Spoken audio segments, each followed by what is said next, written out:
정부에서 생각하는 농막이라는 거는 일종의 창고라고 생각할 수 있습니다. 그러니까 농사를 짓는 농지 위에 조그만 창고의 개념이 농막이라는 건데, 근데 최근에 일반인들이 일종의 별장 같은 개념으로 많이 사용하게 되면서 문제들이 생기죠. 여기서 알아야 되는 거는 농막은 주택이 아니라는 겁니다. 차이를 굳이 설명하자라고 하면 농막은 농지 위에 짓는 거고요. 주택은 주거용 대지 위에 올라가는 겁니다. 그래서 농막 같은 경우에 창고라는 개념으로 생각을 하면 이해하기가 쉬워요. 정부에서 지정해 놓은 방식은 거주를 할 수 없다. 주택지에 지을 수 없고 농지에만 가능하다. 그래서 농막이죠. 임시로 존재하는 건물이라는 거죠. 가설 건축물이라고도 하는데 임시 시설물이다. 그래서 이게 임시로 존재하기 때문에 원상복구가 가능해야 된다는 겁니다. 임시로 존재하니까 원상복구가 가능하고 이동이 가능해야 된다. 그러니까 언제든지 철거가 가능해야 된다는 거죠. 근데 사람들이 농막을 그렇게 선호하는 게 장점이 몇 가지가 있어요. 가설 건축물로 등기가 필요 없죠. 주택이 아니니까 등기가 필요 없습니다. 그러니까 허가라든지 건축법에서 얘기하는 허가를 받을 필요도 없고 그냥 면사무소에 신고만 하면 됩니다. 절차가 간단하죠. 그래서 농막의 조건 같은 경우는 20제곱미터, 주로 많이 하는 컨테이너 농막 같은 경우는 3m, 6m 하면은 요게 딱 맞죠. 딱 맞게 나오죠. 그래서 높이 제한도 있는데 높이가 최대 4m. 그래서 참고로 컨테이너 농막 같은 경우는 일반적으로 한 2.6m 정도 됩니다. 2.6m 정도 되니까 2층이 안 되는 거죠. 그래서 농막 같은 경우는 일단 숙박이 안 되고요. 사람이 사는 주택이 아니니까 기초공사 그리고 콘크리트 같은 걸로 하부를 완전히 고정시키면 안 됩니다. 앞에서 얘기한 대로 임시 건물이기 때문에 언제든지 철거가 가능해야 되고 원상복구가 쉽게 가능해야 되기 때문에 하부를 고정하면 안 됩니다. 콘크리트 같은 걸로. 그래서 농막이라는 게 정부에서 생각하는 거는 일종의 창고의 개념이기 때문에 창고라서 테라스라든지 잔디를 심고 이런 거를 다 불법으로 해놨어요. 그래서 이런 것들이 불법이기는 한데 이제 편법으로 하는 게 다락이라든지 접이식 테라스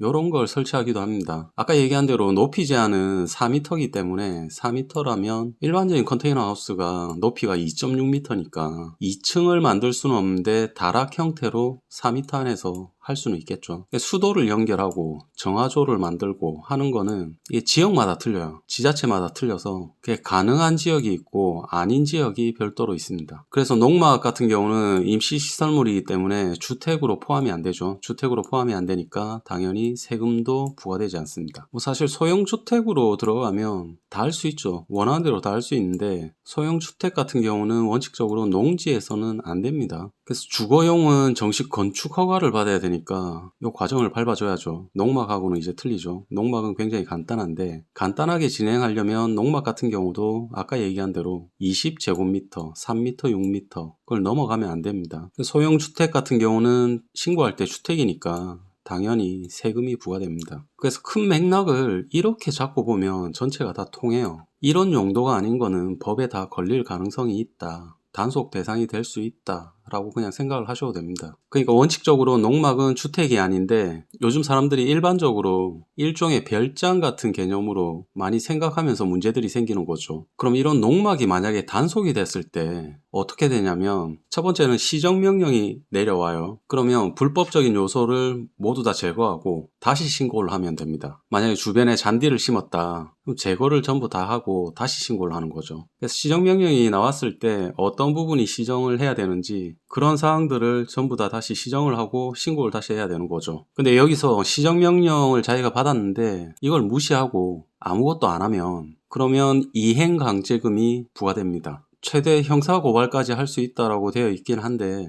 사실 그렇게까지 간 경우는 제가 못 본 것 같고 이행강제금이 내려와요. 이행강제금 같은 경우는 원상복구 될 때까지 계속 반복해서 부과됩니다. 그러니까 이 정도 단계까지 가기 전에 여기서 끝내는 게 제일 좋아요. 사실 이건 원상복구 될 때까지 몇 달 주기로 계속 부과를 하니까 여기에 들어가기 전에 그냥 이 단계에서 원상복구하고 다시 시정명령에 따라서 신고하는 게 제일 좋습니다. 그럼 여기서 끝나요. 여기서 끝나는데 이걸 무시하고 계속 있으면은 결국에는 어차피 내야 돼요. 이게 시작되면. 이행강제금 같은 경우는 어떤 걸 위반 위반했는지 위반 사항에 따라서 벌금이 조금 틀리고요. 면적에 따라서 금액이 또 틀립니다. 보통 이행강제금은 100만원에서 500만원 요 사이라고 보시면 되고요. 자기가 어떤 사항을 어겼는지 몇 가지 사항을 어겼는지 그거에 따라서 이제 틀려지겠죠. 근데 만약에 이것까지도 자기가 무시하고 이게 계속 부과되는데도 자기가 무시하고 이제 대응을 안 하면 그럼 첫 번째로 재산 압류가 가능해요. 두 번째로 정부에서 강제로 그냥 먼저 집행해버립니다. 집행을 해버리고 비용을 거꾸로 청구해버립니다. 원상복구하는데 들었던 비용, 그 비용을 전부 다 청구를 할 수 있기 때문에 그러면 최선은 2단계에서 끝내는 게 제일 좋고요. 만약에 단속이 됐을 때 2단계에서 못 끝내고 여기까지 갔다 빨리 처리하는 게 좋습니다. 가능한 빨리. 농막 같은 경우는 사실 허가 대상이 아니니까 단순하게 신고만 하면 되고요. 별도로 세금이 안 나오니까 사람들이 더 선호하는 건데 단순하게 캠핑 다니면서 뭐 짐을 많이 가지고 다니니까 귀찮다 그런 개념이나 아니면 별장 같은 개념으로 컨테이너를 구매해서 농막으로 신고할 생각을 가지고 있다.